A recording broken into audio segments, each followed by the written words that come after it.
Selamat pagi semuanya. Seperti kita ketahui bahwa materi kita sebetulnya sudah selesai sampai time series kemarin, tapi seperti yang sudah saya infokan, akan ada tambahan sedikit mengenai penggunaan SPSS. SPSS sendiri, untuk yang belum tahu, adalah sebuah program yang digunakan untuk membantu memudahkan analisis statistika. Pada kesempatan kali ini saya akan membimbing untuk membantu Anda sekalian menggunakan SPSS untuk analisis of variance one way, regresi linear sederhana, dan regresi linear berganda. Baiklah, kita langsung mulai saja. Di sini untuk ANOVA one way, ada contoh soalnya di mana sebuah pabrik yang memproduksi plat baja mengirimkan platnya untuk proses pelapisan timah ke 4 subkontraktor. Ya, di sini ada subkon A, B, C, dan D. Untuk memeriksa apakah keempat subkon tersebut memberikan lapisan yang sama ke plat baja, maka sampel berat lapisan timah dari keempat subkon dikirimkan ke laboratorium dengan hasil sebagai berikut. Nah, di sini subkon adalah faktornya yang terdiri dari 4 level, A, B, C, dan D. Sedangkan angka-angka di sini adalah variabel terikatnya yang merupakan berat lapisan timah. Lalu apa yang kita lakukan berikutnya? Berikutnya kita akan membuka program SPSS-nya. Kita akan membuka program SPSS-nya.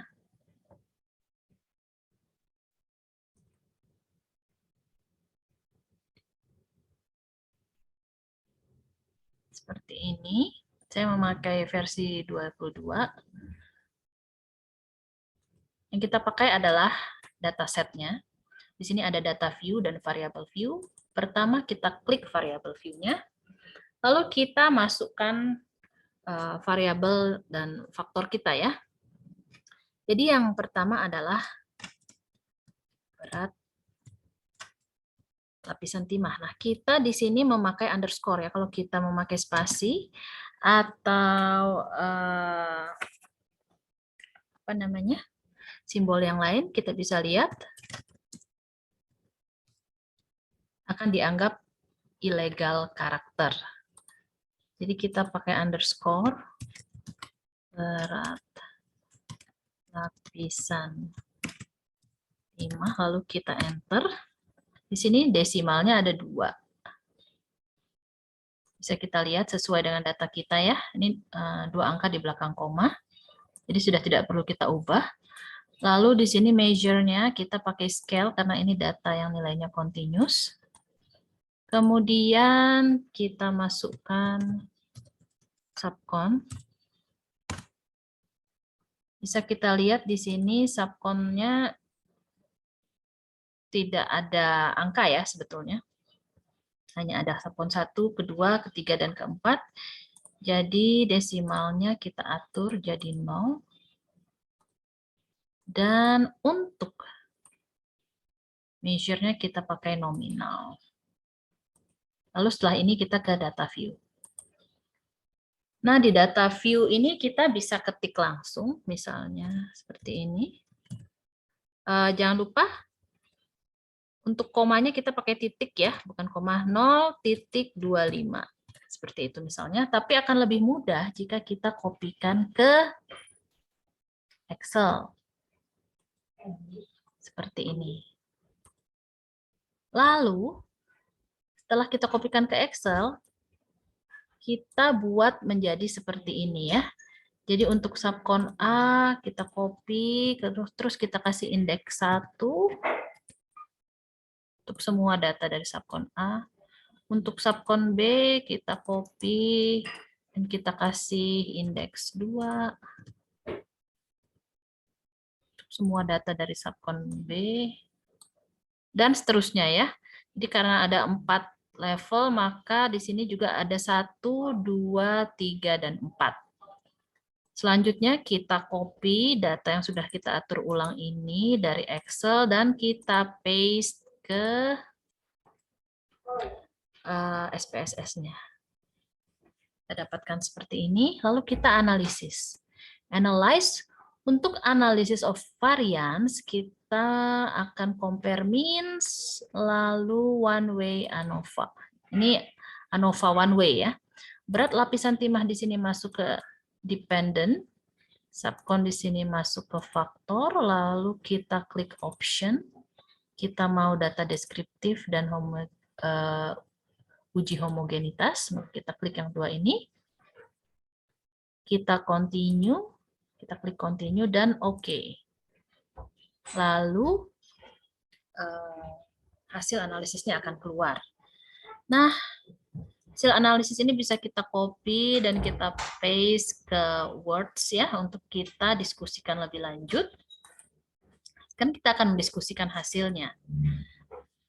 Di sini pertama-tama kita mendapatkan hasil analisis deskriptifnya. Di sini ada 1, 2, 3, 4 faktor. Subcon A, B, C, dan D. Masing-masing jumlahnya, N-nya di sini ada 12 data. Kemudian ini adalah masing-masing rata-ratanya. Dan ini adalah standar deviasinya, standar error. Di sini ada lower bound, upper bound. Kemudian nilai minimum dan maksimum. Kemudian kita akan masuk ke tes homogenitas. Kita fokus di sini ke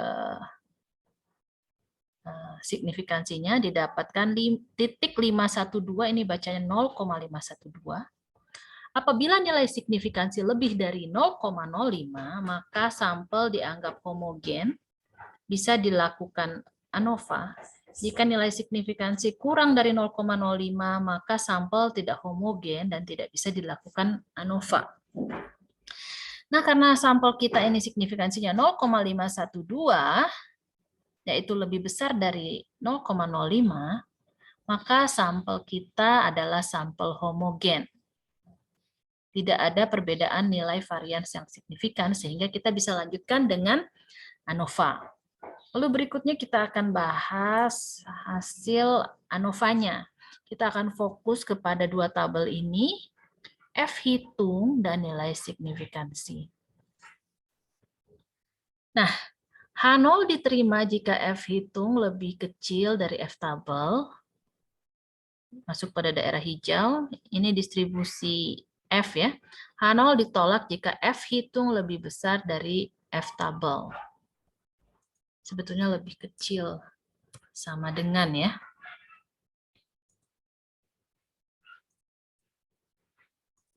Ya. Oke. H0 diterima jika F hitung lebih kecil sama dengan F tabel. H0 ditolak jika F hitung lebih besar dari F tabel. H0 ditolak jika di bagian merah, H0 diterima jika di bagian hijau. Bisa kita lihat di sini F hitungnya adalah 2,810. Sementara F tabelnya, dari mana kita lihat F tabel? Kita lihat nilai degree of freedom-nya di sini. Untuk pembilang, bagian yang ini, kita lihat degree of freedom between groups, yaitu 3. Untuk penyebut, kita lihat degree of freedom within groups, yaitu 44. Nah, karena tidak ada 44 di sini, maka kita pakai F tabel antara 40 dan 50, kemudian kita cari berapa F tabel untuk degree of freedom 44. Jadi cari nilai di antara dua F tabel ini dan didapatkan F tabelnya 2,82. Nah, jadi F tabel antara 2,84 dan 2,79, yaitu tepatnya 2,82. Nah, F hitung di sini lebih kecil dari F tabel, maka H0 diterima. Ini F hitung, ini F tabel ya. Atau kita bisa lihat signifikansinya di sini.